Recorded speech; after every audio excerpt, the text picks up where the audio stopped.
안녕하세요. 반갑습니다. 반갑습니다. 판입니다. 반갑습니다. 좀 어색했네요, 이번엔. 자, 이번 시간에는 우리가 좀 한 가지 주제에 대해서 얘기를 해보고자 해요. 맞습니다. 얼마 남지 않았죠? 그쵸? 요번 주죠. 네. 네. 어떤 날인가요? 내 마녀의 날. 내 마녀의 날. 네. 네, 마녀의 날. 네 마녀의 날인데 이게 예전에 트리플 매칭데이였나? 그래서 이제 마녀들이 이 빗자루를 타고 막 이렇게 타고 다니면 막 이렇게 왔다 갔다 하는 거예요. 그만큼 시장에 이 변동성이 커질 수 있다라고 해가지고 네 마녀의 날이라고 하는데 이 네 마녀의 날이 정확히 뭘까요? 정신이 없는 날이죠. 정신이 없는 네. 날이다. 그만큼 이제 사실 많은 분들이 뭐 옵션 만길, 네네. 선물 만길, 선물 옵션 만길 이런 거를 보면은 일단 겁부터 먹잖아요, 사실. 맞습니다. 근데 이게 굉장히 설명이 들어가면 굉장히 긴데 진짜 간략하게 설명드리면 주식이라는 거는 그냥 내가 사고 팔면 최대 이틀 안에 모든 게 3일 안에 해결이 되는 건데 이런 선물 옵션 같은 경우에는 내가 3개월 후에 계약을 지금 시점에 맺는 거거든요. 그럼 요번 주에 목요일이면은 지난 3개월, 지난 6개월 전에 계약들이 유지가 될 건지 혹은 계약이 새롭게 이루어질 건지가 이제 결정이 되는 날이기 때문에 변동성이 심하다. 이렇게 이해해 주시는 게 제일 좋고 근데 예전에는 사실 굉장히 막 겁먹고 이러기도 했었고 그쵸. 예전에는 그랬는데 사실 근래 들어서 포지션을 체크를 해보자면 그렇게 크게 변동성을 주지는 않았어요. 뭐 작년 코로나 사태 내마녀의 날 왔었을 때는 그때는 코로나로 인해서 다 빠졌으니까 마이너스 한 4%가량 빠지면서 큰 등락폭을 보여줬는데 그건 코로나로 인한 여파라고 좀 볼 수가 있고 그 다음에 뭐 두 번째, 세 번째, 네 번째는 크게 등락폭을 보이지 않았죠. 없었어요, 사실. 일단 첫 번째로 겁을 먹을 필요는 별로 없다. 맞습니다. 그게 좀 생각이 들고 다만 이제 전후로 이게 목요일이잖아요. 네네, 보통 맞습니다. 이제 수요일 날 좀 주가가 좀 많이 밀린다. 그럼 이제 보통 한 선반영을 받아서 목요일은 좀 별일 없이 지나가는 경우가 있고 수요일, 목요일 날 별일 없네. 금요일 날 좀 준비를 해야 되는 맞습니다. 좀 전후로 좀 등락폭이 있다라는 거를 네네. 염두에 두시면 좋을 것 같아요.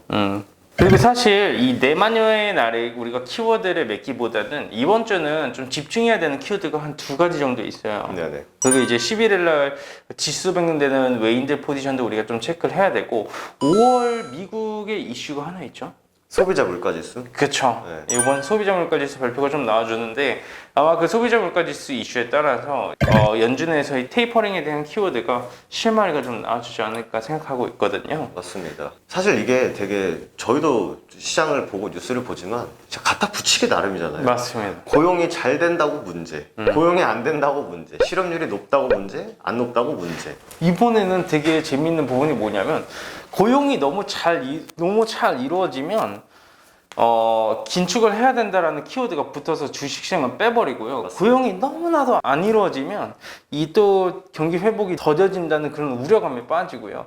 그냥 적당한 고용 수준이 이루어져야 주식시장이 올라가더라고요. 그래서 저희가 아마 어느 날 네. 말씀드렸을 거긴 한데 네. 어설프게 경기 회복이 다 됐다 이런 것보다는 네네. 좀 부족하다. 더 경기 회복해야 된다. 맞습니다. 네, 라고 하는 게 주식시장 안에서는 훨씬 더 좋을 것 같아요. 어차피 연준에서 완전 고용이라는 키워드로 밀어붙이고 있기 때문에 긴축이라는 키워드는 사실 그렇게 네. 쉽게 오지는 않을 건데 주식시장은 항상 6개월 선반영하는 시점이기 때문에 이번에 아마 소비자 물가지수 발표 나와주고 나서 어느 정도 주식시장이 내마녀의 날의 핑계로 흔들림이 좀 나와줄 수 있지 않을까. 맞습니다. 너무 어떻게 보면 이 타이밍이 딱딱 맞아 떨어지죠. 네, 저희가 이제 뭐 방송을 할 때도 누가 봐도 되게 좋은 이슈인데 시장은 완전 빠지고 있고 그쵸. 누가 봐도 안 좋은 이슈인데 시장은 올라가고 있고 맞습니다. 저희가 계속 강조드리는 게 어차피 이 기사를 쓰거나 포지션을 잡는 기관 외국인들은 뭐 어쨌든 자기들이 움직일 때 이유를 갖다 붙이기 때문에 네. 그냥 좀 드라이하게 맞습니다. 넘어가는 게 제일 좋다라고 보여져요, 사실. 어차피 변동성이 커지는 달은 매번 정해져 있고 맞습니다. 그런 변동성이 나와줄 때마다 내가 겁먹고 포지션을 잘못 잡으면 손실 보기에 딱 좋아요.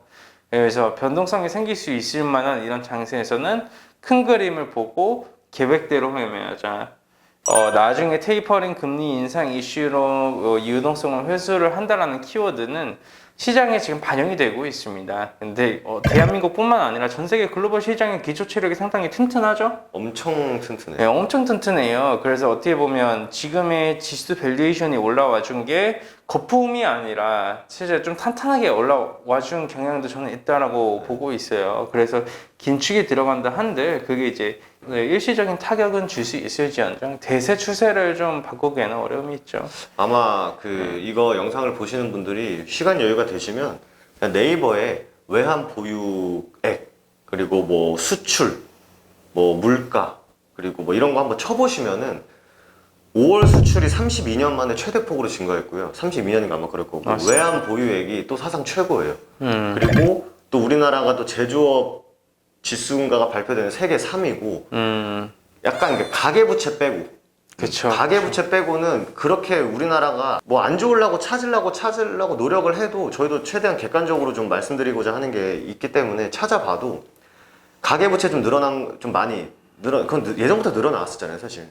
그거 말고는 뭐 외환보유액도 사상 최고고 백신 접종이 이미 세계 평균치 넘어섰고 뭐 수출 역대 최고고 차 엄청 팔리고 반도체 난리 났고 이런 상황이다 보니까 한 대표님께서 말씀해 주신 대로 기초 체력 굉장히 좋아요, 사실 우리나라 시장. 이 내마녀의 날의 키워드를 잡지 말고 미국 이제 소비 물가지수 발표와 그로 인한 이제 테이퍼링에 대한 키워드, 긴축에 대한 키워드의 모니터링을 한번 해보자. 그게 좀 중요하다라는 말씀을 좀 드리고 싶습니다. 맞습니다. 그래서 이 내마녀의 날 겁먹지 마세요. 언제나 겪어가는 시기이고요. 이런 시기는 다 시장이 성장을 해나가는 과정 아니겠습니까? 그렇죠. 뭐 시장이 맨날 오르지만도 않고 맨날 떨어지지만도 않아요. 근데 이제 아까 말씀드린 대로 수, 목, 금 중에 하루는 빠질 수 있다. 네, 근데 그게 수요일날 빠진 거면 선반영을 받은 거고 목요일날 빠진 거면 아까 이 날이니까 빠진 거다. 그리고 금요일은 수요일날 목요일날 별일 없었으니까 빠진 거다. 이렇게 생각하시면은 마음 편해요. 속 편해요. 그 빠지는 날에는 뭐 그냥 사면 되죠. 빠지는 날에 사면 되죠. 뭐. 저희가 제일 잘하는 거죠. 네네. 빠지면 일단 여러분들 사야 된다고. 네, 지금 개인 투자들 다 팔라고 노력하고 있으니까 저희는 그때 되면 이제 사면 됩니다. 좋습니다. 오늘 뭐 이렇게 내마녀의 날에 대해서 한 타임 좀 설명을 드렸는데 좀 도움이 되셨으면 좋겠고요. 언제나 우리 개인 투자자분들을 위한 정도 경영, 정도 리딩의 회사 그렇죠. 네. 허브경제 TV가 되도록 하겠습니다. 감사합니다. 감사합니다.